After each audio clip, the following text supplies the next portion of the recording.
nijifunze kama vile alivyomfunza Daudi kutenda mapenzi yake. Nimewekwa msalabani, wala sichukui laana yangu. Ni salama rohoni mwangu, salama rohoni. Ni salama rohoni mwangu, salama rohoni. Ni salama rohoni mwangu.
umesimama, wacha tushukuru kwa sababu ya Mungu.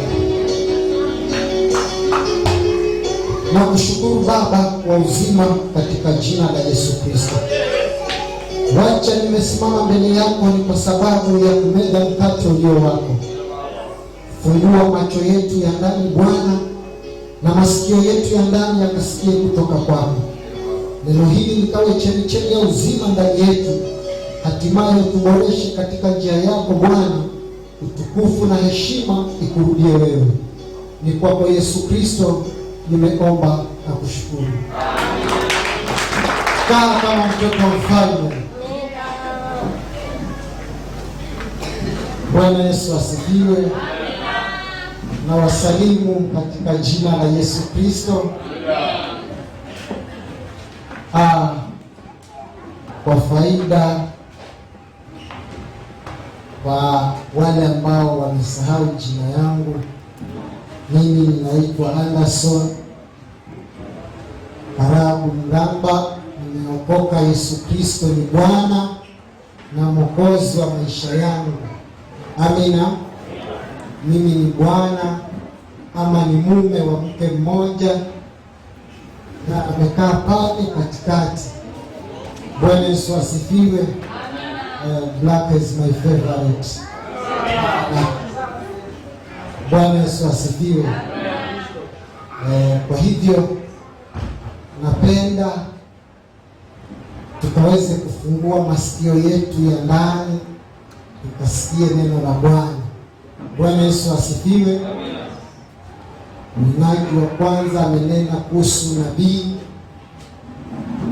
Kunao wanabii wazuri, kunao manabii matapeli wa uongo. Bwana Yesu asifiwe.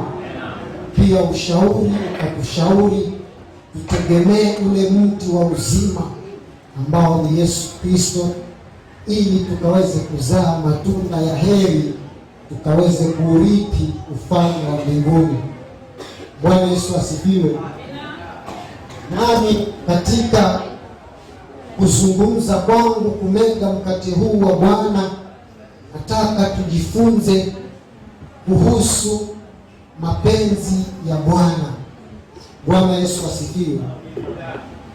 Kizungu ama kwa ile lugha nyingine ya wasomi wanaita God will, mapenzi ya Bwana. Bwana Yesu asifiwe. Mwanadamu alipoumbwa na Mungu, kusudio lake kumweka chini ya jua ni awe na mwongozo wa neno la Bwana na kufuata yale ambayo Bwana anataka, ili mwanadamu yule akawe katika ubora wa Bwana wetu Yesu Kristo. Asijiendee katika fahamu zake, asijiendee kwa akili zake, asijiendee hata pengine kwa nguvu zake, bali kila afanyalo na kila atendalo awe amepata wosia kutoka kwa Baba aliye juu. Amina. Pigia Yesu Kristo makofi. Na mwanadamu huyu anapomkubali Yesu Kristo na kutii, basi huwa hatajiendesha yeye mwenyewe. Ni Roho wa Bwana ndiye atakayemwelekeza na kumwendesha katika maisha yake. Ndivyo nasi natupasa kama waokovu wa leo, tunaomcha Bwana katika roho na kweli, tusijiendee wenyewe. Bwana Yesu asifiwe. Amina. Maana tukijiendea wenyewe tutakwama huko mbele. Bwana Yesu asifiwe. Amina. Tutagonga kamba huko mbele, hatutaweza kuenda, lakini tukimhusisha Mungu, basi tutaenda katika mapenzi yake. Haleluya. Haleluya. Baba nifundishe kutenda mapenzi yako.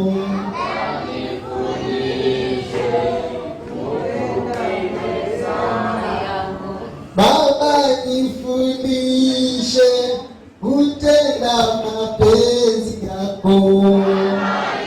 Nifundishe kutenda mapenzi yako. Yesu akufunze kutenda mapenzi yake. Amina. Huo ndio ujumbe wa leo. Amina. Tuko pamoja? Tuko pamoja? Pigia Yesu Kristo makofi. Msomaji kwa sawa? Msomaji uko sawa? Zaburi 143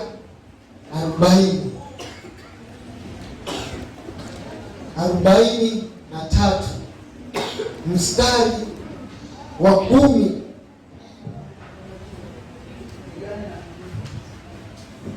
mpaka wa 11.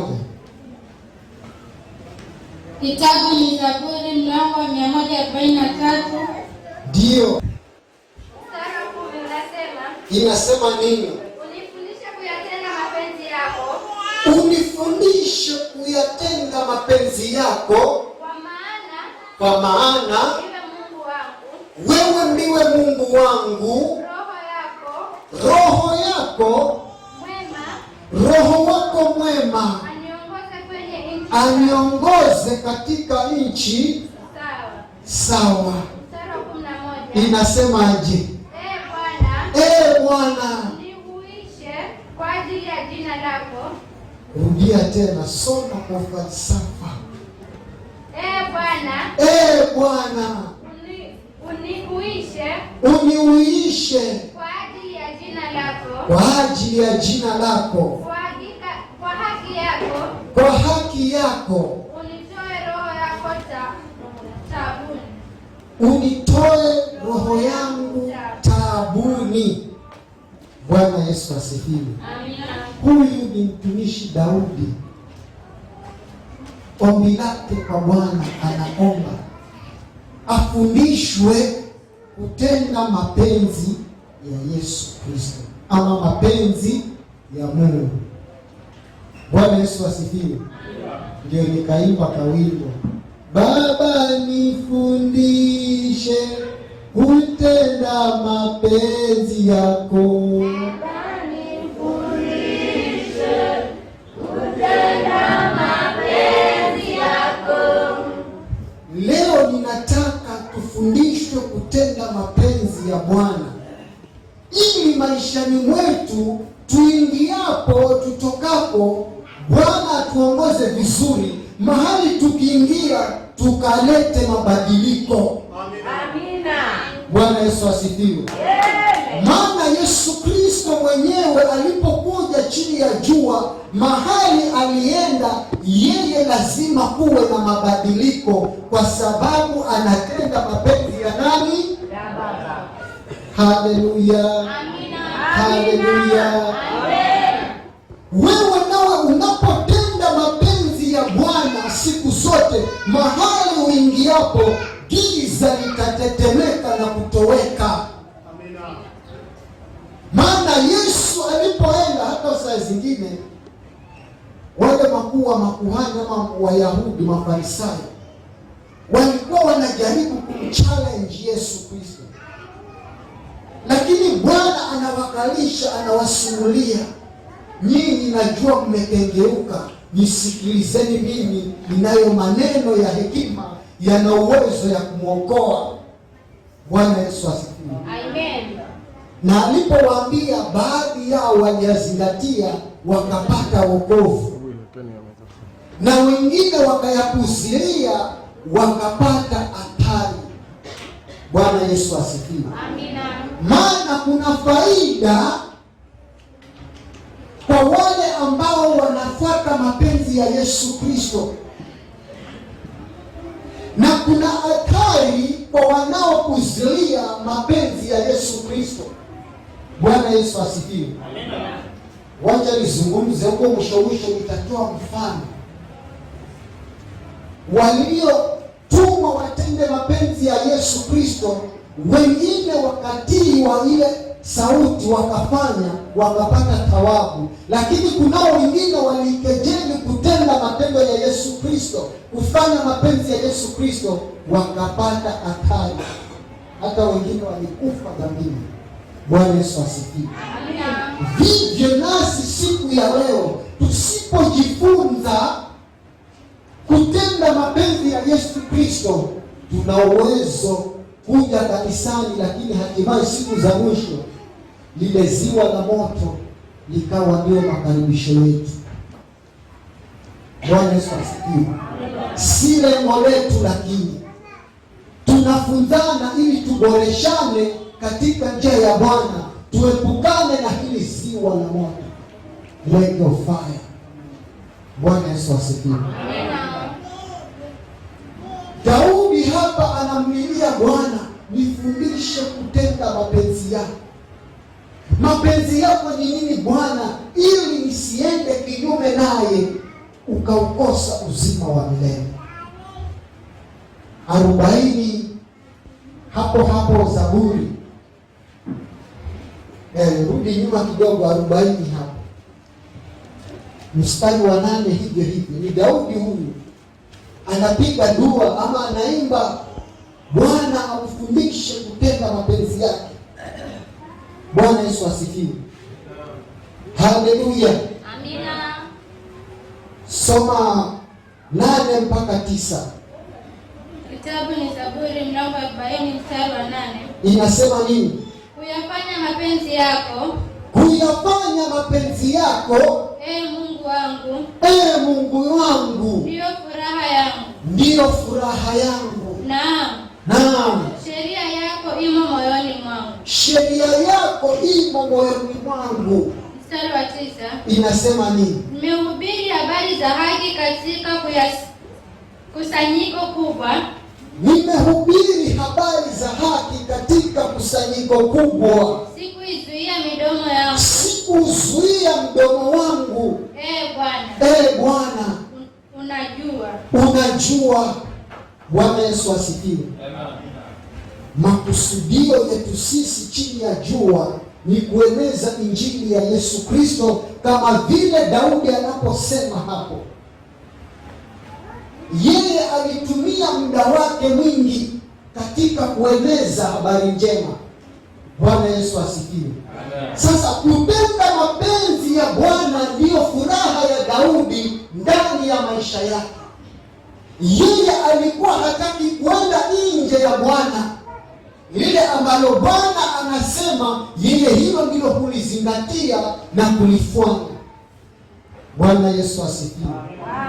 Baba nifundishe kutenda mapenzi yako. Baba nifundishe kutenda mapenzi yako.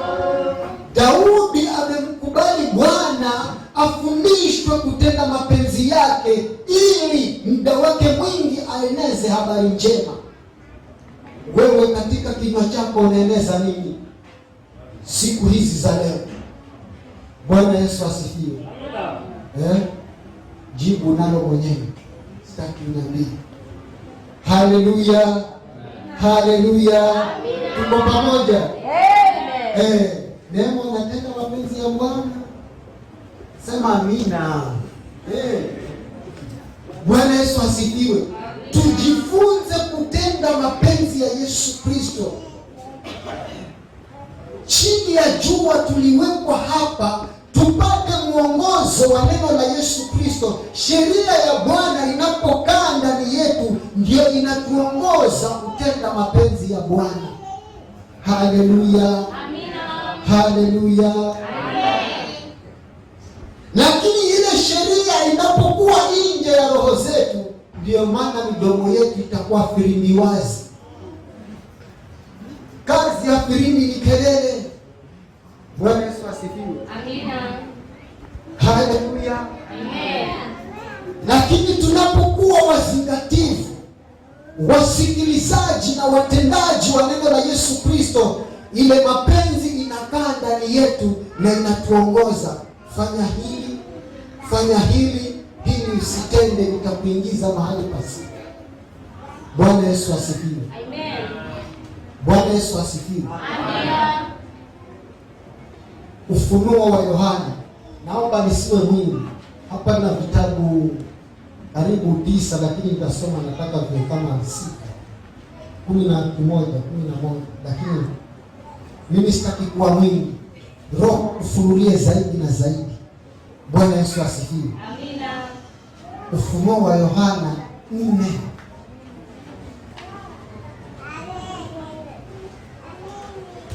Umefika hapo?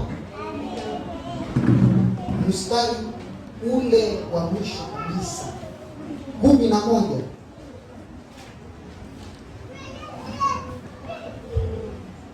Soma huo mstari wa mwisho kabisa 11. Kitabu cha Ufunuo wa Yohana mlango wa 4 mstari wa 11. Ndio inasema nini? Nasoma kwa jina la Yesu. Ndio. Umestahili wewe, unastahili wewe, Bwana wetu na Mungu wetu, Bwana wetu na Mungu wetu, kupokea utukufu na heshima na uweza, kupokea utukufu na heshima na uweza, kwa kuwa wewe ndiye uliyeviumba vitu vyote, kwa kuwa wewe ndiwe uliyeviumba vitu vyote, na kwa sababu ya mapenzi yako, na kwa sababu ya mapenzi yako vilikuwako, navyo vikaumbwa. Bwana Yesu asifiwe. Vyote vilivyoumbwa chini ya jua katika ulimwengu wa leo ni mapenzi ya Bwana. Miongoni mwao nikiwa ni sisi wanadamu. Wengine wameumbwa weupe, wengine wameumbwa chokoleti, wengine wameumbwa weusi, wengine wameumbwa maji ya kunde hivi. Yote ni mapenzi ya Bwana. Wengine wakaumbwa vilema, wengine wakaumbwa hawaoni, wengine wakaumbwa warefu, wengine wakaumbwa yote yalikuwa ni mapenzi ya Bwana. Bwana Yesu asifiwe. Hata yule kilema vile alivyo ni mapenzi ya Bwana, si kwa ya kwamba ni mkosaji, si kwa ya kwamba ni mtenda dhambi. Bwana Yesu asifiwe. Ndio maana nikajiuliza saa nyingine, kwa nini Bwana aliumba hivi? Lakini kumbe mapenzi yake yawe yale, ili wanaoamini wafanye kazi za Bwana ya kuwaombea hawa watu wapate uzima na kupona. Haleluya, haleluya. Yule aliyeumbwa kilema anapopata jina la Yesu Kristo lipitalo majina yote, mapenzi ya Bwana yanakuwa ndani yake na anapona. Bwana Yesu asifiwe. Yule ambaye haoni, ni kipofu, kwa mapenzi ya Bwana anapokubali, basi atapata kupona. Bwana Yesu asifiwe. Wanafunzi wa Yesu wakawa wanashangaa, kwa nini vilema wanazaliwa, vipofu wanazaliwa? Bwana Yesu asifiwe. Wanamuuliza Yesu Kristo, je, mbona huyu amefanya hivi? Je, huyu mbona amefanya hivi? Ni nini kosa? Ni mzazi? Ni mamake? Ni babake? Ni mjomba wake ama ni nini? Lakini Yesu akawajibu, kwa sababu ya utukufu wa Bwana ujulikane. Bwana Yesu asifiwe. Tunapoamini na kukubali injili ya Yesu Kristo, tunapoona watu kama wale, na ukiwa umesukumwa na Roho, umuombee, naye atatenda mapenzi yake. Bwana Yesu asifiwe. Sasa basi, inakuja mahali hapa, tumeitwa chini ya jua tumtumikie Yesu Kristo na kufuata mapenzi yake. Lakini Bwana akiwa pengine amekataa usifanye hilo jambo, usifanye. Bwana Yesu asifiwe. Kwa sababu yeye ndio amekukataza, na ukishindana na yeye, basi hatari utaipata. Haleluya, haleluya. Lakini ukikubali na kusikia sauti hiyo, basi mapenzi yake yatakuongoza na yatatendeka kwake, kama vile Daudi alivyoomba. Bwana Yesu asifiwe. Hata msipopiga makofi, mawe yatapiga makofi.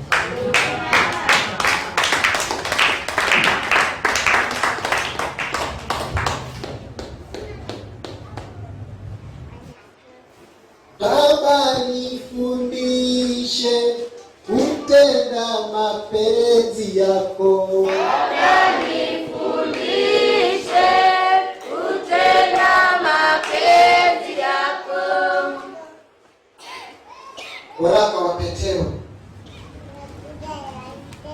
kwanza 4. God is will. God will. 4 kuanzia 1 mpaka 4. Kama ukipenda utaongezea mpaka 5, lakini kwa 4 kwa muda. Mimi nataka nisiwe mwingi. Yesu akuongoze akufundishe zaidi. Kitabu ni waraka wa kwanza Petro mlango wa 4 kuanzia hapo penyewe inasema. Inasema nini? Basi kwa kuwa Kristo aliteswa katika mwili wake. Ukamili. Mstari wa 2 inasema. Ndio. Tangu sasa tusiendelee kuishi katika tamaa za wanadamu. Tusiendelee kuishi katika tamaa za kibinadamu, bali katika mapenzi ya Mungu. Bali katika mapenzi ya Baba wetu Yesu Kristo. Wakati wenu uliobaki kwa kukaa hapa duniani. Wakati wetu uliobaki wa kukaa hapa ulimwengu wa saa hii ambao umejawa dhiki na mateso. Mstari wa 3. Ndio. Maana wakati wa maisha yetu uliopita. Kwa maana wakati wa maisha yetu uliopita, si wa sasa ambao tumeokoka. Uliofanyaje? Uliopita. Watosha kwa kutenda mapenzi ya mataifa. Kuenenda katika ufisadi. Na tamaa. Na ulevi. Na karama za ulafi. Na vileo. Ibada ya sanamu isiyo halali. Ndio. 4. Ndio. Mambo ambayo wao huona kuwa ni ajabu. Mambo ambayo wao huyaona kuwa kama ajabu. Ya ninyi kutokwenda mbio pamoja nao. Ndio. Katika ufisadi ule. Ndio. Usio na kiasi. Naam. Wakiwatukana. Naam. 5. Ndio. Nao. Ndio. Watatoa hesabu kwake yeye watatoa hesabu yao kwake yeye aliye tayari. Kwake yeye aliye tayari. Wahukumu walio hai na waliokufa. Ndio. Tosha tu hapa. Sasa hapa neno hili la Bwana wetu Yesu Kristo limetufundisha kutenda mapenzi yake kwa wakati huu tunapoishi chini ya jua. Bwana Yesu asifiwe. Amina. Tusiangalie mambo ya zamani, mambo iliyopita ya ufisadi, ulafi huko na ukora, bali tuangalie mambo ya sasa ya kueneza injili ya Yesu Kristo ili watu wabadilike na kutenda mapenzi ya Yesu Kristo. Bwana Yesu asifiwe. Amina. Sasa hapa tunafunzwa sisi tuliookoka ya kwamba tuenende katika mapenzi ya Bwana. Bwana Yesu asifiwe. Amen. Bwana akikualika uende kwa mahali fulani ukahubiri neno lake, fanya hivyo. Bwana Yesu asifiwe. Yesu akikualika nenda mahali fulani uombee mgonjwa, fanya hivyo. Bwana Yesu asifiwe. Na kupitia kufanya hivyo, yeye mwenyewe atadhihirisha utukufu wake. Haleluya. Haleluya. Maana wakati huu yatosha kutenda mapenzi ya Bwana. Madamu tungali hai, madamu tungali wazima, tusienende kwa fahamu zetu, tusienende kwa akili zetu, maana kunao walioenenda kwa akili zao, mwisho wake wakapata athari. Bwana Yesu asifiwe. Amina. Bwana Yesu asifiwe. Amen. Ole wao wanao fuata mapenzi ya akili zao.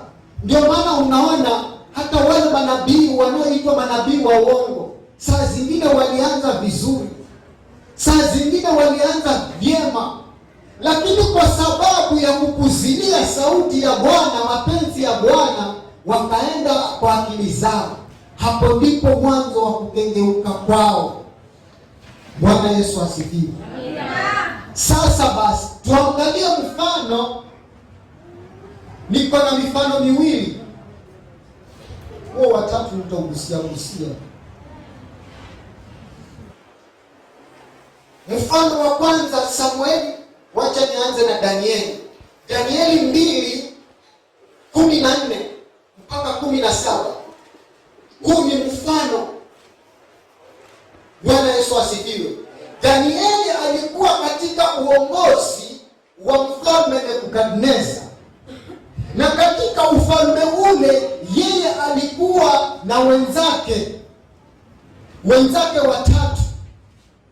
Walikuwa ni wamcha Mungu. Hawa watu wamemwamini Mungu, hawataki kujiendea kwa akili zao, hawataki kujiendea kwa nguvu zao, bali wanaenenda katika mapenzi ya Bwana. Bwana Yesu asifiwe. Amina. Sasa basi, mfalme yule Nebukadneza akaota ndoto siku moja, na ile ndoto aliyoiota ikampotea katika fahamu zake na katika kumbukumbu zake.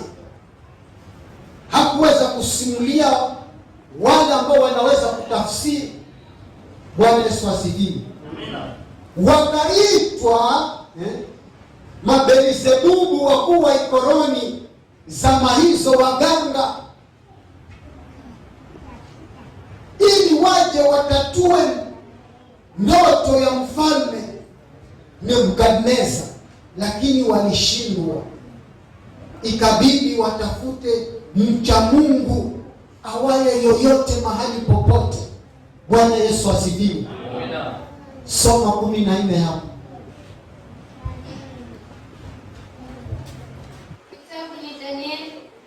Kitabu ni Danieli mlango wa 2 mstari wa 14. Inasema nini mpaka 17? Soma kwa haraka.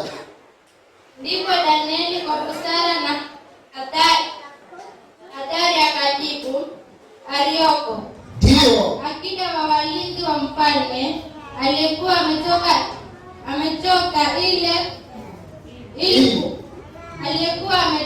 ili kuwaona wengi. Anza vizuri dada, mtoto wangu karembo. Soma vizuri kabisa, take time. Breathe in, breathe out. Mother note. Sawa, twende sasa. Kitabu ni Danieli mlango wa 2 mstari wa 14. Ndio. Inasema ndipo Danieli kwa busara na hatari, ndio akajibu Arioko. Anamjibu Arioko, akida huyu, akida wa walinzi wa mfalme, ndio aliyekuwa ametoka ili kuwaona wenye hekima wa Babeli. Ndio. Mstari wa 15. Akajibu nini? Akamwambia Arioko, ndio, akida wa walinzi wa mfalme, mbona amri hii ya mfalme ina ukali namna hii? Ndio. Ndipo Arioko akamwarifu Danieli habari ile. 16. Ndio. Basi Danieli akaingia, akamwomba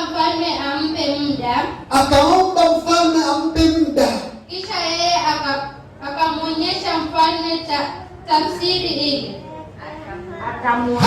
Atamwonyesha mfalme tafsiri ile. Soma 17. Ndipo Danieli akaenda nyumbani kwake, ndio, akampasha habari kina, akawapasha habari kina Hanania na Mishaeli, ndio, na Azaria mwenzake. Bwana Yesu asifiwe. Haleluya. Amen. Baba, nifundishe kutenda mapenzi yako.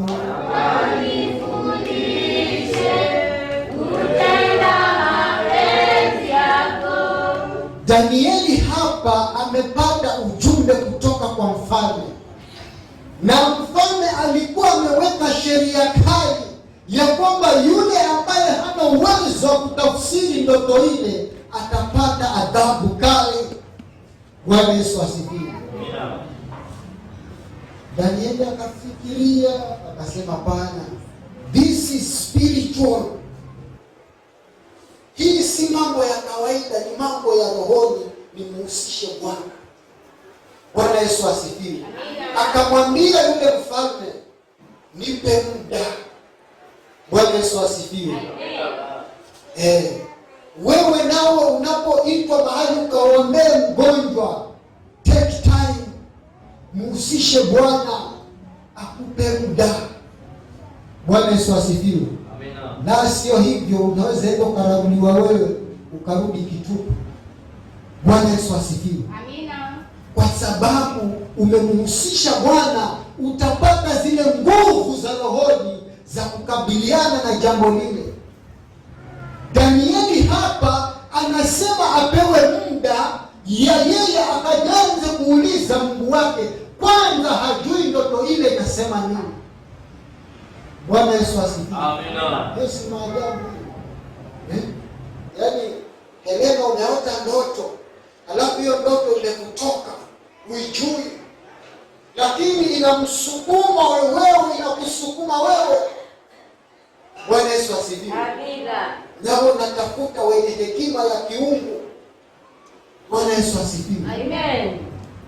Danieli akasema apewe muda. Anaenda pia yeye anahusisha ndugu zake katika imani.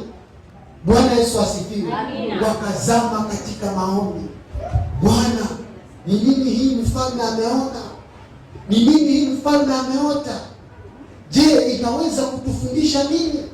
Je, inazungumzia nini? Bwana Yesu asifiwe. Danieli akafunuliwa ndoto mwanzo, jinsi ile ndoto ilivyosema, halafu na tafsiri yake. Bwana Yesu asifiwe. Wapendwa, kusijiendee hivi hivi. Wapendwa, kusiwe watu wa kujiendea. Saa zingine tutagonga mwamba.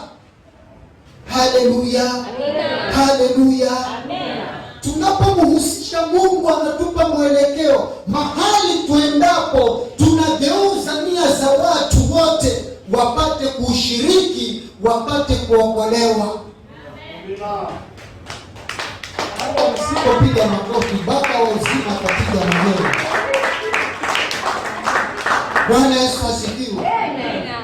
Maana Yesu Kristo mwenyewe pia chini ya jua alipokuwa mahali hapa akieneza Injili, akitembea kila kona za ulimwengu, yeye aliweza kugeuza wanadamu yeye wamfuate yeye. Bwana Yesu asifiwe. Wao wanifuate mimi kama vile mimi ninavyomfuata Kristo. Bwana Yesu asifiwe. Lakini wewe saa zingine unaweza staajabu, unaenda mahali unageuzwa nia zako, unachukua tabia za kikorofi unakaleta katika hemani mwa Bwana. Hemani mwa Bwana mnaanza kugeuka kunukia uvundo. Shinda mfululizo kwa jina la Yesu. Baba nifundishe kutenda mapenzi yako. Baba nifundishe kutenda mapenzi yako. Yesu Kristo mwenye nguvu na uwezo na mamlaka, awezaye kufinyanga roho ya mwanadamu, akufunze kama vile alivyomfunza Daudi kutenda mapenzi yake. Usipopiga makofi, Baba wa uzima atapiga mwenyewe. Bwana Yesu asifiwe. Amen. Maana Yesu Kristo mwenyewe pia chini ya jua alipokuwa mahali hapa akieneza Injili, akitembea kila kona za ulimwengu, yeye aliweza kugeuza wanadamu yeye wamfuate yeye. Bwana Yesu asifiwe. Wao wanifuate mimi kama vile mimi ninavyomfuata Kristo. Bwana Yesu asifiwe. Lakini wewe saa zingine unaweza staajabu, unaenda mahali unageuzwa nia zako, unachukua tabia za kikorofi unakaleta katika hemani mwa Bwana. Hemani mwa Bwana mnaanza kugeuka kunukia uvundo. Shinda mfululizo kwa jina la Yesu. Baba nifundishe kutenda mapenzi yako. Baba nifundishe kutenda mapenzi yako. Yesu Kristo mwenye nguvu na uwezo na mamlaka mwanadamu akufunze kama vile alivyomfunza Daudi kutenda mapenzi yake, kwake yeye ni furaha. Haleluya, haleluya, tuko pamoja, tuko pamoja. Sijene wewe mahali ukienda, huwa Mungu teke nyara zile nia za watu, uwageuze wao wamfuate Yesu Kristo. Amina. Hilo ndilo kusudi la Yesu Kristo chini ya jua, wapate nuru, wapate kuokoka, waurithi uzima wa milele. Si wewe ugeuze nia yako, uletee uvundo katika hemani, nasi unataka kutugeuza. Ninaikemea kwa jina la Yesu Kristo, ishindwe hiyo roho. Usikuletee uvundo ndani ya nyumba ya Bwana. Haleluya. Tuko pamoja. Tuko pamoja. Si namna hiyo jamani. Tugeuze watu nia. Watu watusome vizuri kama vile Yesu mwenyewe alivyowafundisha, wapate kugeuka, waurithi uzima wa milele.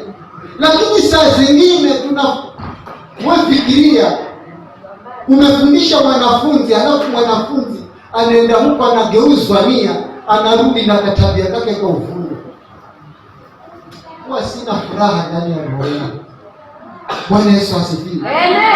Badala ya kuteka nyara wale hawageuze nia, yeye ndio anatekwa.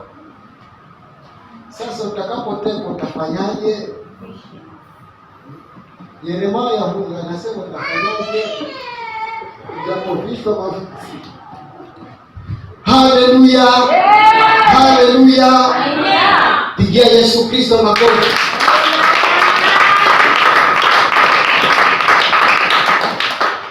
Mfano mwingine ni Samueli wa kwanza. Wafalme wa kwanza.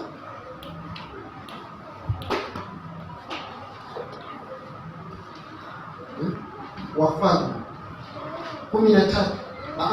Wacha tusiende hiyo. Wacha tuende Samueli wa kwanza 16 pale 1 na 2. Kuna pointi pale. Samueli hataki kujiendea hivi hivi, licha ya kwamba yeye ni mtumishi wa Mungu, licha ya kwamba yeye ni mpakwa mafuta wa Mungu, lakini anakataa kwenda kwa akili zake. Soma hapo 16:1 na 2. Inasema nini? Kitabu cha Samueli wa kwanza mlango wa 16 mstari wa kwanza na wa 2. Ndio. Nasoma kwa uwezo wa Yesu. Naam. Bwana akamwambia Samueli, hata lini utamlilia Sauli? Hata lini wewe utamlilia Sauli? Ikiwa mimi nimemkataa asimiliki Israeli. Ikiwa Bwana amemkataa asimiliki Israeli. Jaze pembe yako mafuta. Anatumwa hapa Samueli na Bwana ajaze pembe yake mafuta, uende nami nitakapo, aende naye mpaka nyumbani mwa Yese Bethlehemu, maana nimejipatia mfalme. Maana kuna mtu hapo yeye mwenyewe amemchagua katika wana wa Yese. Mstari wa 2 inasema nini? Samueli akasema, nawezaje kuenda kule mimi? Sauli akipata habari, Sauli akijua mambo haya, ataniua. Basi Bwana akasema, basi Mungu Bwana wetu Yesu Kristo anasema nini? Chukua ndama pamoja nawe. Anapewa maagizo sasa pale, achukue ndama pamoja naye, ukaseme nimekuja ili kumtolea Bwana dhabihu. Nimekuja mahali hapa kumtolea Bwana dhabihu. Mstari wa 3. Tosha tu hapa. Sasa Samueli yeye ni mtumishi wa Yesu Kristo, anatumwa aende mahali. Licha ya kwamba yeye ana nguvu za rohoni, licha ya kwamba yeye ni mcha Bwana, hakujiendea, bali anaanza kutafuta wosia kutoka kwa Bwana. Nitaendaje mimi huko? Bwana Yesu asifiwe. Amen. Wapendwa ndugu zetu, tuulize mapenzi ya Bwana ni nini? ili tufanyalo tuwe na uhakika, na tunapolifanya jambo lile linakuwa na thawabu mbele za Bwana. Amina. Haleluya. Amina.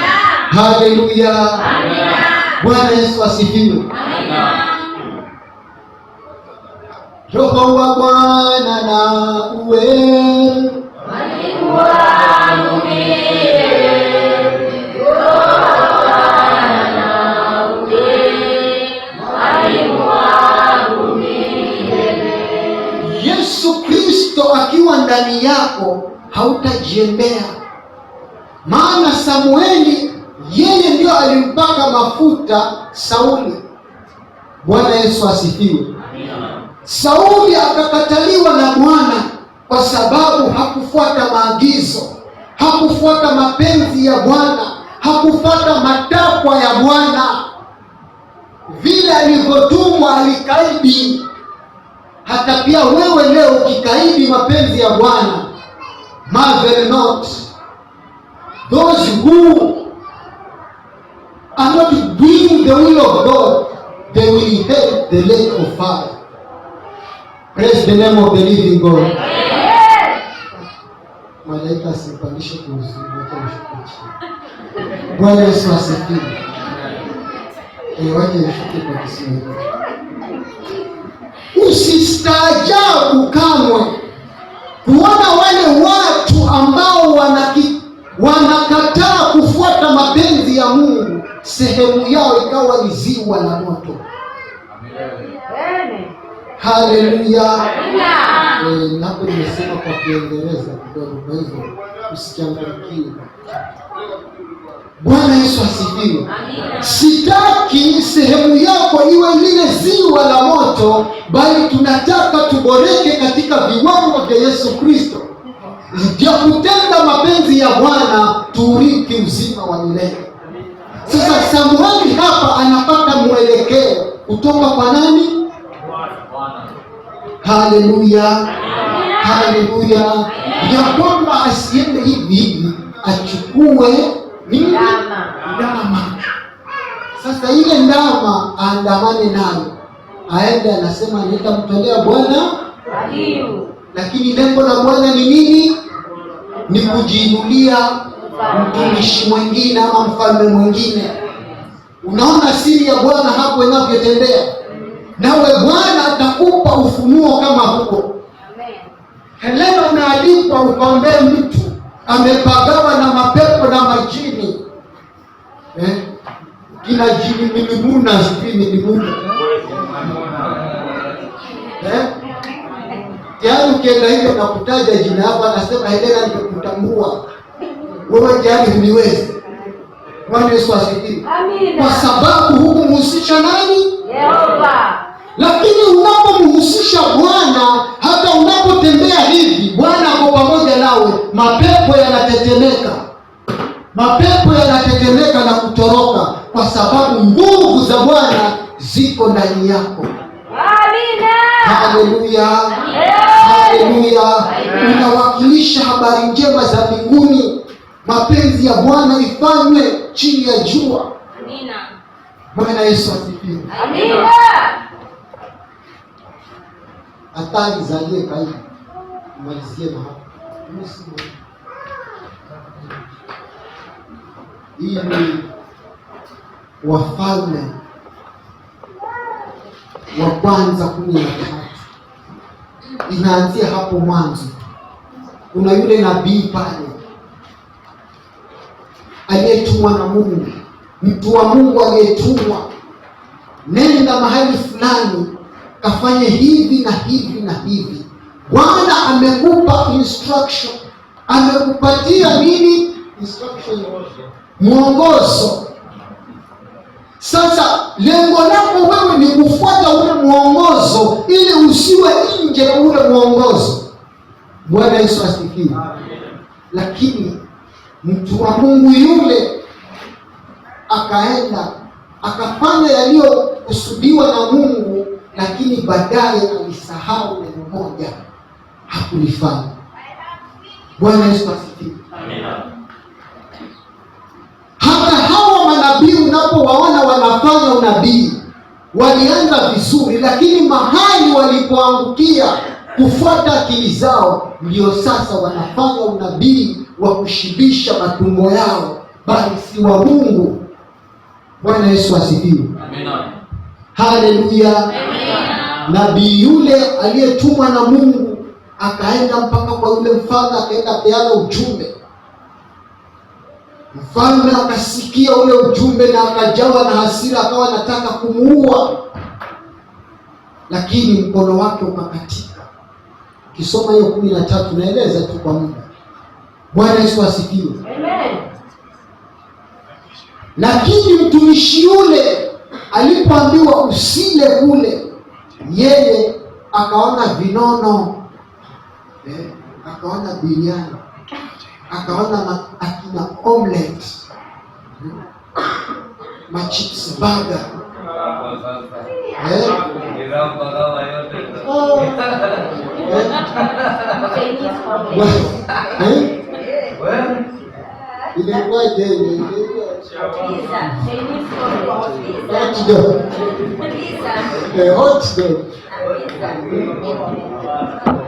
Chakula, yani the food was appetizing peace. Yani chakula kilikuwa kitamu zaidi.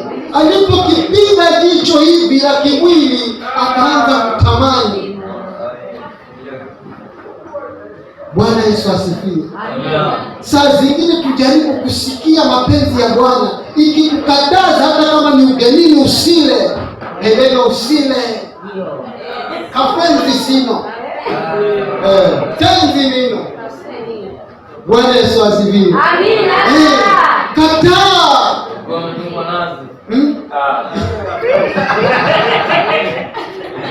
Haleluya. Haleluya. Sasa mtumishi huyu wa Mungu alipofanya yale ile ukaidi, alipokaidi sauti ya Bwana, akaambiwa na yule mtu wa Mungu wa zamani, yule nabii mkongwe, anasema siweta tu, unajua nimezeeka kwa hii imani, si unaniona mimi na miaka 50, mimi ni mzee, unanionaje? Hebu onja tu hiki chakula. Neema, onja tu. Waziri, onja tu. Chukua kipande kidogo.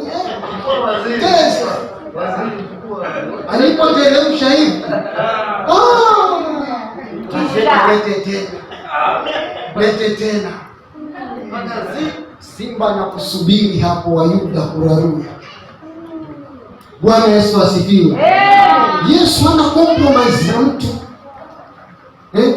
Hana ati bebe zako nini? Hakuna bebe kwa Yesu.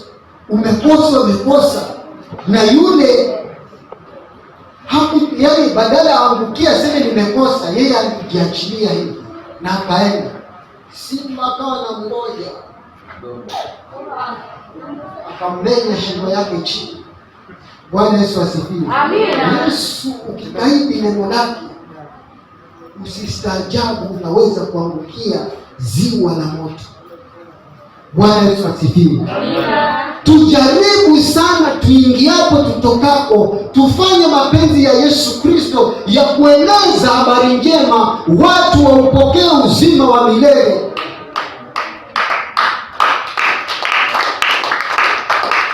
Usikubali kugeuzwa nia zako wewe Mberoya. Ewe kijana wa Beroya, usikubali kugeuzwa nia. Umekuwa hapa tangu utotoni unageuzwa. Sinaona mimi ni mzuri. Navaa vilongo. Nimekuja nikajua ya kwamba saa zingine wako tunajidai hapa ni wangwana watiifu. Lakini tukipiga step moja nje, Mungu akoko.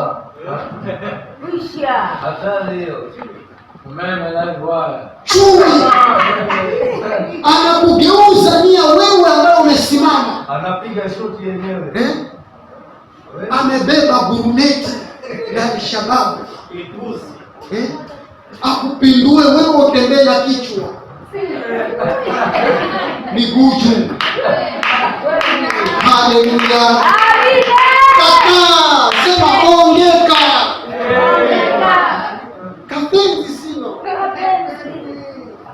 Bwana Yesu asifiwe. Amina. Kama simama kwa Biblia yako.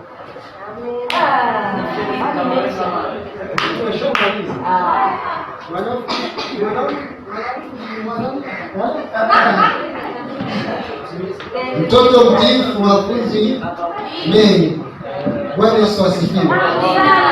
Wacha tusimame tuombe neno. Bwana tupe nguvu za rohoni za kutenda mapenzi ya Yesu Kristo. Maana tunapotenda mapenzi ya Yesu Kristo, jinsi ulimwengu unavyoenenda, sisi tutajitenga katika huo ulimwengu, tutende mambo ya utakatifu, tutende mambo ya kiungu, tutende mambo ya kiungwana, turithi uzima wa milele. Wao wajifunze kutoka kwetu, sisi tujifunze kwao. Kataa. Bwana Yesu asifiwe. Tanzania. Sunde.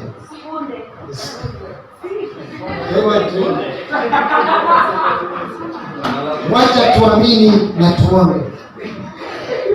Baba wa uzima, katika jina la Yesu Kristo, ninakushukuru Bwana ni kwa sababu ya neno lako. Hakika neno lako ni nuru, hakika neno lako ni chemichemi ya uzima. Baba, umetufundisha ya kwamba tutende mapenzi yako chini ya jua, kama vile Daudi alipofurahikia kutenda mapenzi yako. Baba, tuajalie roho ya kutenda mapenzi yako. Yesu Kristo, tuingiapo tutokako, tusigeuzwe nia zetu, bali sisi ndio tukawe ulimwengu wa nuru, dunia ikasonge kutoka kwetu na dunia ikapate mwangaza. Utukufu na heshima kurudie wewe. Wacha mapenzi yako yakatimizike kwetu, ili kusudio lako likawe kwetu, hatimaye baraka zako zikaandamane nasi. Utukufu na heshima kurudie wewe. Nisipingazo ni kazi za shetani na ajenda zake juu ya maisha yetu, ninazipinga. Juu ya ibada zetu ninazipinga. Juu ya mahali tuishipo ninazipinga. Katika Yesu Kristo, tupe nguvu za rohoni za kuchukia dhambi, ili tuenende katika ubora wako. Utukufu na heshima ikurudie wewe. Ni kwako Yesu Kristo nimeomba na kushukuru. Pigia Yesu Kristo makofi.